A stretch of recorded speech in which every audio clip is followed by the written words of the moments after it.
the latest. Thank you for your love and support. I appreciate you all. Today, we are talking about a powerful moment in New York. We are talking about the truth that was spoken at the United Nations. A few days ago, the representative of Mali, Issa Kofuru, stood before the UN Security Council.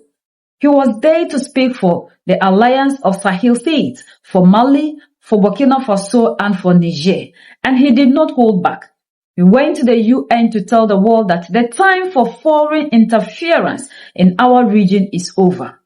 For too long, our countries have been told how to manage their own security. For too long, the people of the Sahel have been told that their problems can only be solved by those from outside. But the representative made it very clear that system has failed. He told the world that the safety and the protection of our people is the duty of the state, the duty of our own government. It is not a job for foreign committees or outside forces that do not understand our reality. He also pointed out a difficult truth. He spoke about how the world and the media outlets that claim to be neutral often misrepresent what is happening in the Sahel. He called them out for ignoring the actual work that is being done on the ground to bring peace and stability. The message from New York was bold. It was a message of sovereignty. It was a message that the nations of the Sahel are no longer asking for permission to protect their own borders. Statement on behalf of the member countries of the Sahel Confederation, AES, namely Burkina Faso, the Republic of Mali, and the Republic of Niger. I extend our warm congratulations to the Chinese Presidency of the Security Council for organizing this public meeting dedicated to the protection of civilians in armed conflict situations. This theme is of pending relevance for the three member countries of the AES Confederation, which have been fighting for over a decade against terrorism, violent extremism, and other forms of transnational organized crime supported by foreign state sponsors. The terrorists and foreign sponsors are primarily responsible for the deaths of thousands of our people, including women and children. In disregard of law and principles of humanity, these criminal groups target defenseless civilian populations, engaging in murders, looting, forced displacements of populations, vandalism and desecration of places of worship, plundering and destruction of agricultural production, as well as cattle theft. They are also responsible for the destruction of civilian infrastructure, including schools, health centers, water and energy facilities. They also target economic activities and supply routes in our countries. To put an end to these organized transnational crimes and to create conditions for sustainable development benefiting the Sahelian populations, Their Excellencies Captain Ibrahim Traoré, President of Faso, Head of State, General of the Army Assimi Goïta, President of the Transition of Mali, Head of State, and General of the Army Abdourahmane Tiani, President of the Republic of Niger, Head of State, have decided in full sovereignty to pool the efforts of the three countries in the fields of defense, diplomacy, and development. Thus, under their leadership, the fighting forces of the member states of the Confederation, as well as its unified force, remain committed day and night to ensuring the protection of children, women, and the elderly civilian victims of the barbaric and criminal acts of these terrorists and their foreign state sponsors.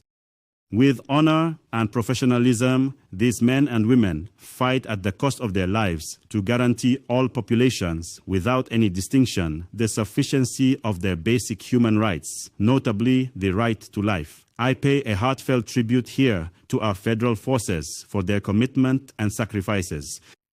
In such a context, the AES Confederation firmly condemns all the false narratives created by certain media outlets in imperialist countries, which have become channels for terrorist propaganda and strive to discredit the integrity, professionalism, and rigor of the soldiers in the Sahel.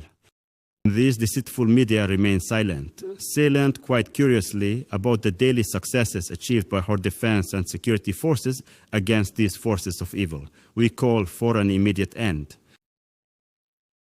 We call for the immediate end of this daily media terrorism, of which our countries and populations are victims. We also call to dry up the sources of terrorism financing, including the payment of ransoms for the release of hostages.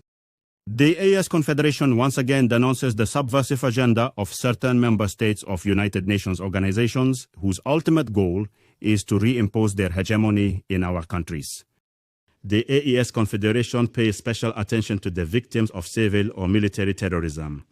Each of its member states has strategies and programs aimed at helping affected populations, including refugees and internally displaced persons.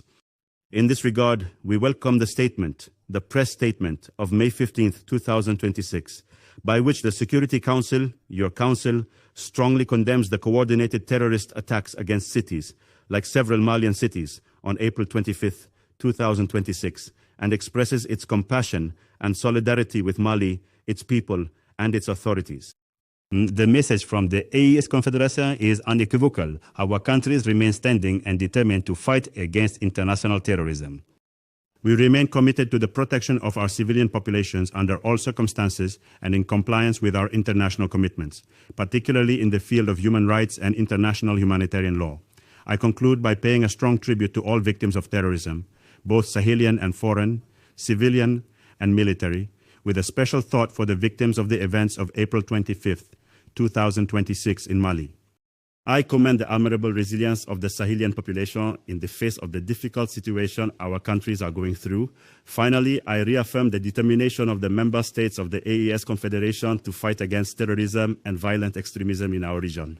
They are no longer waiting for approval to choose their own partners. They are standing up and taking responsibility for their own future. The world is watching as our countries move away from old, broken system. We are building a new path, a path based on true independence and mutual respect. The UN meeting showed that our voices are getting stronger. The world can no longer look away or pretend that the Sahel is just a place to be managed. The Sahel is a region that has chosen its own destiny. The era of being told what to do is finished. The era of the sovereign is here. Thank you for standing with us as we uncover these stories. Stay informed, stay strong. The leaders have made it clear. The time of using the African as a junior version independence is over, as sovereignty is non-negotiable. He talked about France 24 and RF1 using their outlet to spread propaganda, but ignore the good things that the leaders in Mali, Niger, and Burkina Faso, Fama, are doing.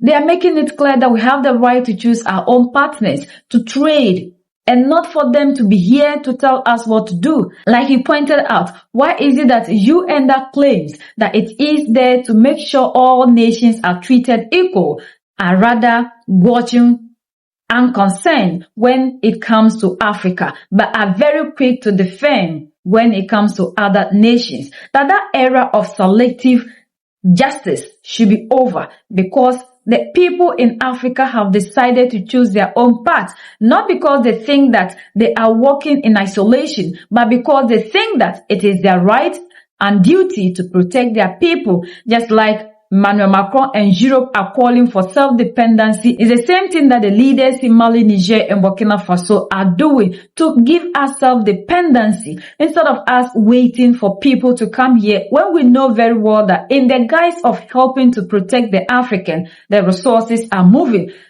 The resources are for Africa. And he said, this era of the old system has failed us, where we sit here for people to come here in the name of protecting us. We have chosen a path of total sovereignty. People must learn to respect and accept the path of the African. Our decisions, our protection, everything of ours must be in the hands of our government and not to be treated as commodities that needs to be managed. Like the President Paul Kagame said, they come with their human rights, they come with their democracy in one hand, yet while with the other one, they take our resources away. And we have to be bold to say no to whatever they are doing. And like he called all the leaders in Africa to do, to be very bold and firm, to add value to themselves so that Together, we can change the narrative in our continent. The time has come for us all to allow the world to understand that Africa has every right to decide its own path. This is the time for us to choose what we think is best for us. If truly the United Nations is there to treat every nation equal, like he's asking for, if we have decided to take our destinies into our own hands, I think they need to respect that. And then they should allow us to take decisions and not for them to think that Africa is still a junior version of independence where they need to tell us who should lead us, what to do, what to eat, and the other things that they always decide for Africa. The time for us all to wake up in unity is now, so we can send a clear message to the world that Africa is capable of managing its own affairs, like Dr. Kwame Nkrumah made it clear to us. We are the only ones that can set ourselves free. United we stand, divided we fall, and united we keep standing forever and ever. The greatest enemy of the African is mental slavery. So let's decolonize ourselves from mental slavery. Let's keep sharing to educate our brothers and sisters. Together we'll make Africa great for ourselves and the next generations that are going to come. So that's the latest around the world in Africa, West Africa, and in Mali, Niger, and Burkina Faso.